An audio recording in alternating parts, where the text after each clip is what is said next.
रुद्र प्रताप सिंह अपने civil career channel में आपका स्वागत करता हूं। दोस्तों आज हम देखते हैं लेक्चर 2 और लेसन 1 का ही। दोस्तों हम लोग फर्स्ट लेक्चर में क्या क्या पढ़ चुके हैं पहले उसके बारे में जानते हैं। दोस्तों पहले लेक्चर में हम लोग पढ़ चुके हैं रेल ट्रैक क्या होती है उसके बारे में हम लोग पढ़े हैं, और हिस्ट्री ऑफ रेलवे के बारे में पढ़े हैं दोस्तों। और हम लोग पढ़े हैं development of railway in India.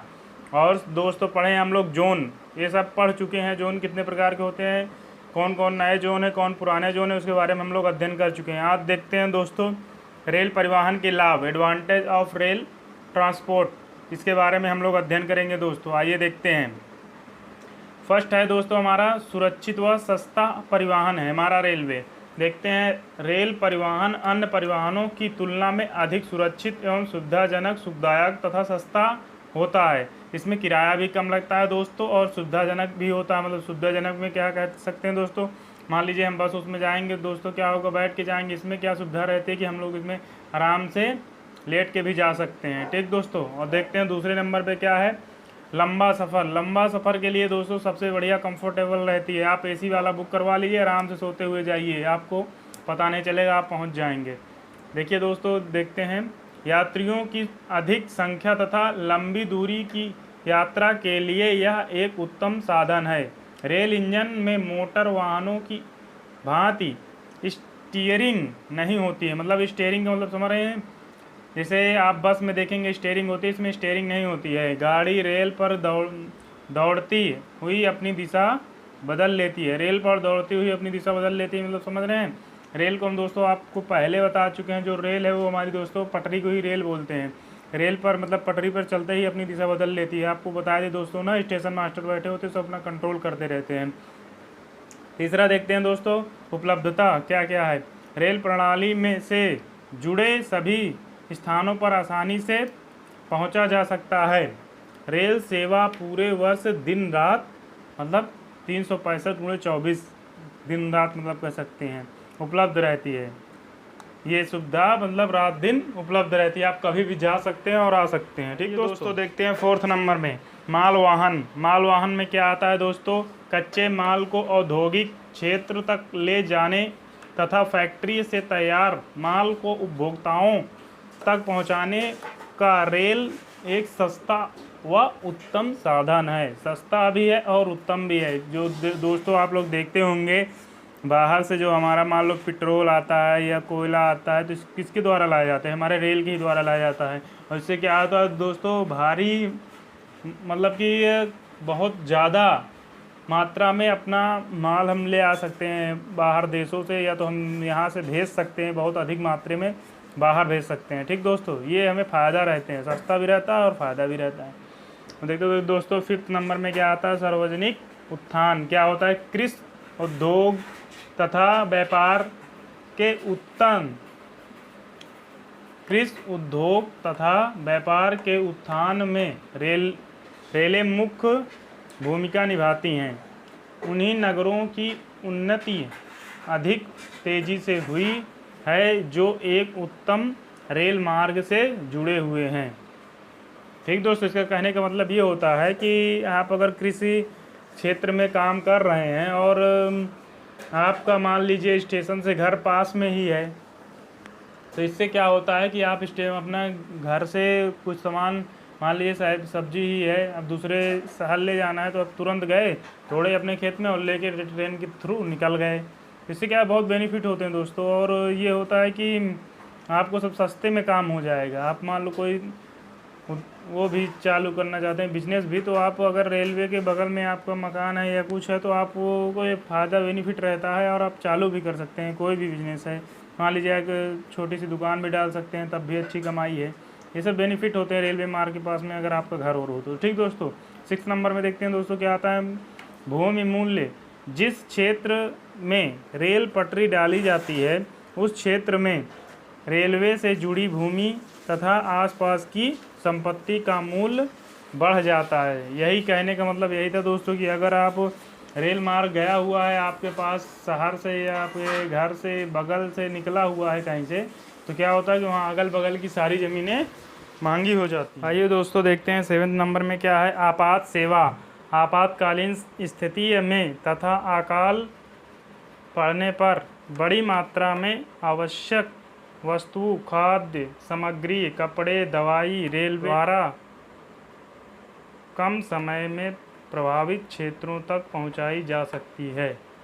ठीक दोस्तों, देखते हैं 8वें नंबर में क्या है। आप समझ में आ गया ना। आपात सेवा क्या है? आपातकालीन स्थिति में तथा अकाल पड़ने पर बड़ी मात्रा में आवश्यक वस्तुएं, खाद्य सामग्री, कपड़े, दवाई रेलवे द्वारा, मतलब ये सब चीज़ें रेलवे द्वारा कम समय में और आसानी से पहुंचाई जा सकती हैं। अब देखते हैं 8th नंबर में क्या है। कानून व्यवस्था। कानून व्यवस्था में देखते हैं दोस्तों, देश में कानून एवं व्यवस्था, लॉ एंड ऑर्डर्स बनाए रखने के लिए रेलें महत्वपूर्ण योगदान देती हैं। ठीक दोस्तों, अब 9th नंबर में देखते हैं भारी निर्माण कार्य। भारी निर्माण कार्य में क्या है दोस्तों? बड़े बड़े निर्माण कार्यों जैसे बांध, विद्युत गृह, मीलों, नहरों के लिए भारी मशीनरी तथा बड़ी मात्रा में जरूरी सामग्री पहुंचाने के लिए रेल मार्ग अति आवश्यक होती है। मतलब कि भारी मात्रा में सामान अधिक मात्रा में यहाँ से वहाँ ले जाने के लिए बहुत महत्वपूर्ण होती है ये रेलवे। ठीक दोस्तों, अब देखेंगे आगे। आइए दोस्तों देखते हैं युद्ध काल सहयोग। 10th नंबर में क्या आता है? युद्ध काल में क्या क्या हमारा सपोर्ट होता है रेलवे का दोस्तों। ठीक, इसके बारे में जानते हैं दोस्तों। युद्ध काल में सेना तथा सैनिक सामान देश की अग्र चौकियों तक ले जाने में रेलें बहुत उपयोगी होती हैं। 11th नंबर में दोस्तों दैनिक यात्री।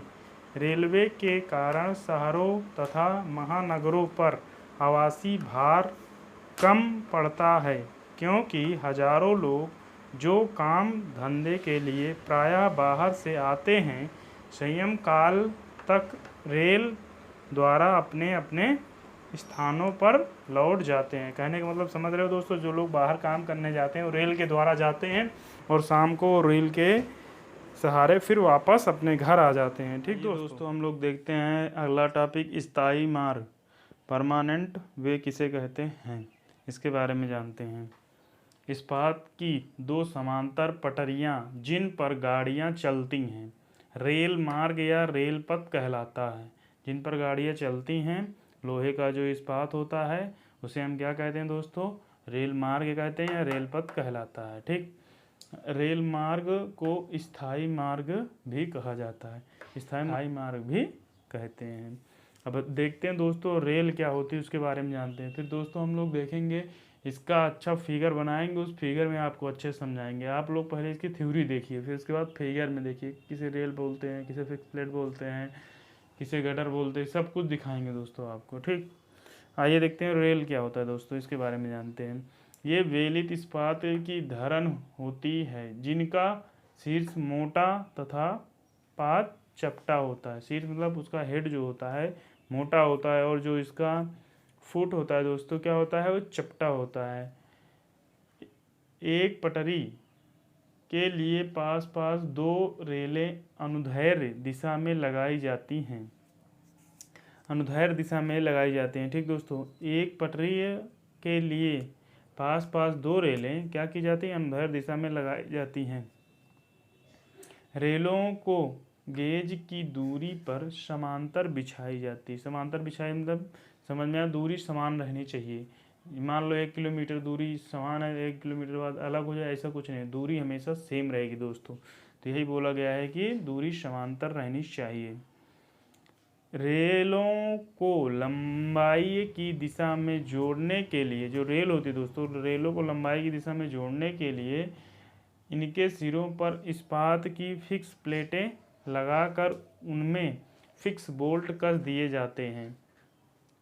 रेलें इस्पातीय गटर की भांति कार्य करती है और गाड़ी पहियों का भार नीचे रखे स्लीपरों पर आंतरित करती है। मतलब जो गाड़ी और पहिया का भार होता है दोस्तों कहाँ आंतरित करती है? वो हमारे स्लीपर में आंतरित करती है। स्लीपर जाता है दोस्तों वो हमारे सॉइल पे ट्रांसफ़र कर देता है और जो उसका वाइब्रेशन होता है दोस्तों कौन वो एब्जॉर्ब कर लेता है? वो उसका वाइब्रेशन वो हमारा ब्लास्ट मतलब कि जो छोटे छोटे पत्थर पड़े होते हैं एब्जॉर्ब कर लेते हैं। ठीक दोस्तों, अब चलिए अगला देखते हैं। आइए दोस्तों देखते हैं स्लीपर क्या होता है। स्लीपर के बारे में हम लोग पढ़ते हैं थोड़ा। दूसरा नंबर पे आता है दोस्तों स्लीपर। रेलों को वांछित गेज में बनाए रखने के लिए, जो दोस्त रेल होते हैं उन्हें वांछित गेज में बनाए रखने के लिए, अब गेज किसे कहते हैं समझ रहे हो दोस्तों? गेज क्या होता है? जो दो रेलों के बीच की दूरी होती है दोस्तों, उसे हम गेज बोलते हैं, ठीक। तो उसी को बनाए रखने के लिए इनके नीचे उचित अंतराल पर आड़ी दिशा में स्लीपर रखे जाते हैं। आड़ी दिशा में स्लीपर रखे जाते हैं। स्लीपर लकड़ी, इस्पात, ढलवा लोहे तथा कंक्रीट के होते हैं। ये 3-4 प्रकार के होते हैं दोस्तों। ये लकड़ी के होंगे, आपको पहले देखते थे दोस्तों सबसे अधिक लकड़ी का देखने को मिलता था, फिर इस्पात का, फिर ढलवा लोहे का, फिर इस समय कंक्रीट का देखने को मिल रहा है दोस्तों। लकड़ी का क्यों बंद हो जाता है? लकड़ी में क्या होता है, बारिश होते होते क्या होती है, लकड़ी सड़ना स्टार्ट हो जाती है। इससे वो सही ज़्यादा कंफर्टेबल नहीं रहती थी, इसीलिए वो ख़राब होना, जल्दी ख़राब हो जाए फिर चेंज करो, फिर रोड में प्रॉब्लम आने लगती थी, इसलिए अब और इस्पात में भी जंग वंग लगना स्टार्ट हो जाता है। ढलवा लोहा में भी प्रॉब्लम थी। और कंक्रीट में दोस्तों ऐसा कोई प्रॉब्लम नहीं, ना तो सड़ने वाला समस्या है, ना तो फिर उसमें जंग लगने वाली समस्या है, इसीलिए कंक्रीट इस समय बेस्ट है और कंक्रीट का ही स्लीपर यूज किया जा रहा है, ठीक। रेलों को उपरोक्त बंधकों द्वारा स्लीपर पर दृढ़ता से जड़ दिया जाता है। जो रेल होते हैं दोस्तों क्या करते हैं, रेलों को उपरोक्त बंधकों मतलब समझ रहे हो दोस्तों, फिक्स बोल्ट होते हैं, फिक्स प्लेट द्वारा क्या किया जाता है, जड़ दिया जाता है। स्लीपरों रेलों पर आने वाले, जो स्लीपर होते हैं दोस्तों, स्लीपर और रेलों पर आने वाले भार को नीचे गिट्टी पर स्थानांतरित करते हैं और ट्रैक को वांछित तल पर बनाए रखते हैं। क्या करते हैं, वो गिट्टी पे ट्रांसफ़र करेंगे, गिट्टी हमारी सॉइल पे इसी तरह ट्रांसफ़र होती रहती है, सॉइल पे ट्रांसफ़र हो के फिर हमारा नीचे भार वहन कर सकती है। इसीलिए पहले किसी चीज़ में मान लो अगर हमें ट्रैक बनाना है या तो हमें घर बनाना है, तो उससे पहले क्या करते हैं दोस्तों, सॉइल टेस्ट ज़रूर करते हैं कि हमारा ये सॉइल इतना लोड ले पाए कि नहीं, ये लोड वेयर कर पाए कि नहीं। तो सबसे मेन हमारा क्या है दोस्तों, सॉइल, ठीक, जिसे हम सॉइल वाले सब्जेक्ट में पढ़ेंगे। सॉइल क्या होती है उसके बारे में से पढ़ा चुके दोस्तों, एक वीडियो फर्स्ट चैप्टर हमारा कंप्लीट है, उसमें जाके आप लोग देख सकते हैं। स्लीपर हो गया दोस्तों। अब आओ देखते हैं अगला। आइए दोस्तों हम लोग जानते हैं गिट्टी अर्थात कि ब्लास्ट किसे कहते हैं, उसके बारे में जानते हैं। स्लीपरों के नीचे इनकी साइडों तथा सिरों पर पत्थर की गिट्टी भरी जाती है, ठीक। यह स्लीपरों को अपनी स्थिति में बनाए रखती है। गिट्टी रेल पथ के लिए एक कुशन आधार का कार्य करती है, ठीक। क्या होता है दोस्तों, गिट्टी जो होती है रेल पथ के लिए एक कुशन आधार का कार्य करती है, ठीक। और गिट्टी जो गाड़ी का भार आता है दोस्तों क्या करती है, और गाड़ी का भार निर्माण स्तर पर आंतरित करती है। यह ट्रैक से वर्षा जल की निकासी भी करती है। जो बारिश होती है दोस्तों, जो पानी उन्हीं भर जाता है ट्रैक पे, क्या करती है, जल को निकासी भी करती है। रेल पथ वक्र को, जो दोस्तों रेल पथ का वक्रों पर बाहोत्थान मतलब कि सुपर एलिवेशन बनाए जाते हैं या बनाए रखने के लिए बाहरी रेल का तल कुछ ऊंचा रखने के लिए उसके नीचे अधिक मोटाई की गिट्टी डाल दी जाती है, ठीक दोस्तों। फिर भी भीतरी रेल के नीचे गिट्टी की निर्धारित न्यूनतम मोटाई बनाई रखी जानी चाहिए दोस्तों। समझ में आया गिट्टी के का क्या कार्य होता है। गिट्टी कुल मिला के पत्थर के छोटे टुकड़े होते हैं जिसे हम गिट्टी बोलते हैं, ठीक दोस्तों। गिट्टी की साइज़ कम से कम नहीं 40 mm लगभग रहती है इसकी साइज़, ठीक। 25 से 40 mm के लगभग इसकी साइज़ रहती है। और दोस्तों यह कुल मिलाकर काम करती है, वाइब्रेशन को झेलती है और आने वाले स्लीपर से लोड को क्या करती है, सॉइल में ट्रांसफ़र करती है। गिट्टी का मेन काम होता है, ठीक दोस्तों। देखते हैं अगला। ये दोस्तों हम लोग देखते हैं निर्माण तल अर्थात कि फॉर्मेशन किसे कहते हैं उसके बारे में जानते हैं, ठीक दोस्तों। क्या होता है, यह रेल पथ का आधार होता है। क्या होता है दोस्तों, यह रेल पथ का आधार होता है जो भूमि पर भराव अथवा कटान मतलब कि फिलिंग एंड कटिंग करके बनाया जाता है। यह सामान्यतः उस क्षेत्र में बनाया जाता है, उस क्षेत्र के लिए है कि जहां बाढ़ तल से 60 सेंटीमीटर ऊपर रखा जाता है। इसे अर्ध स्तर तल सब ग्रेड भी कहते हैं। सब ग्रेड समझ में आया दोस्तों किसे कहते हैं? 60 सेंटीमीटर के ऊपर बनाया गया होता है दोस्तों, तो उसे फिलिंग जो होती है उसे क्या बोलते हैं दोस्तों? सब ग्रेड। सब ग्रेड भी कहते हैं। निर्माण तल के ऊपर क्रम अनुसार गिट्टी, स्लीपर तथा सबसे ऊपर रेलें बिछाई जाती हैं। क्या होता है दोस्तों? निर्माण तल के ऊपर होता है क्रमशः गिट्टी, स्लीपर, सबसे ऊपर रेलें बिछाई जाती हैं। जब रेल पथ को किसी पुल से गुजारा जाता है, अब देखिए दोस्तों, जब रेल पथ को किसी पुल से गुजारा जाता है तब पाटन तल डेक के ऊपर समानतः मार्ग की भांति गिट्टी, स्लीपर तथा रेलें बिछाई जाती है, अथवा स्लीपरों को सीधा क्या करते हैं दोस्तों? पुल के गटरों पर जड़कर उसके ऊपर रेलें लगा दी जाती हैं। तो समझ में आया दोस्तों? पुल में अगर पुल के ऊपर अगर ये फॉर्मेशन होता है तो कैसे होगा, और अगर मतलब कि ज़मीन में होता है तो कैसे होगा, उसका सब अलग अलग सिस्टम होता है। एक बार फिलिंग एंड कटिंग करके तब बनाया जाता है, जो सीधे हमारा नीचे अब जहाँ नदी के ऊपर से गुजारा जाता है तो उस पर दोस्तों ये वाली ही सिस्टम अपनाया जाएगा, और जो अगर सीधे भूमि पर बनाया जाता है तो दोस्तों ये वाली सिस्टम अपनाया जाएगा। 60 सेंटीमीटर ऊपर रखा जाएगा तो वो बाढ़ से 60 सेंटीमीटर ऊपर रखा जाता है, इसे ही सबग्रेड भी कहते हैं दोस्तों। और चलो देखते हैं ये क्या है हमारा फिगर को अच्छे से समझते हैं दोस्तों। ये फिगर को अगर हम लोग अगर एग्जाम में बना के आ जाएंगे, समझ लो अगर क्वेश्चन 5 नंबर का है दोस्तों, तो 3 नंबर थ्योरी में, 2 नंबर आपको फिगर में मिलते हैं। तो फिगर को आओ अच्छे से समझते हैं दोस्तों, और फिगर से ही नंबर हमें गेन करना है। ये कैसे गेन करेंगे आप लोग देखते हैं। देखिए आप लोग कैसे हम इसे समझाते हैं, ठीक दोस्तों। ये अब देखिए आप लोग को अभी हम गेज कह रहे थे, गेज क्या होता है? देखिए दोस्तों, ये 2 रेल हैं, इनके बीच की जितनी दूरी होती है इसे हम गेज बोलते हैं दोस्तों। इनके बीच की दूरी कितनी होनी चाहिए? 1.676 मीटर होनी चाहिए गेज के बीच की दूरी, ठीक दोस्तों। रेल क्या होता है देखो दोस्तों, ये रेल होता है, जो पटरी होती बिछी होती है दोस्तों, उसे हम बोलते हैं रेल। आप लोग को रेल के बारे में बता चुके दोस्तों। ये स्लीपर, जो रेलें जिसके ऊपर रखी होती हैं उसे हम लोग बोलते हैं स्लीपर, ठीक दोस्तों। ये गिट्टी तो आप लोग जानते ही हैं, जो स्लीपर के ऊपर डाली जाती है वो गिट्टी होती है। ढाल इसमें कितना रखना चाहिए? देखिए दोस्तों, इसके ढाल कितना होना चाहिए? फॉर्मेशन लेवल का ढाल हमारा पता होना चाहिए आपको, 1.5:1 का ढाल होना चाहिए। एम्बेसमेंट का ढाल कितना होना चाहिए? इसका ढाल 2:1 होना चाहिए दोस्तों। ये हमारा होता है ग्राउंड लेवल, भूमि तल जिसे बोलते हैं, ठीक दोस्तों। ये हमारा ग्राउंड लेवल है।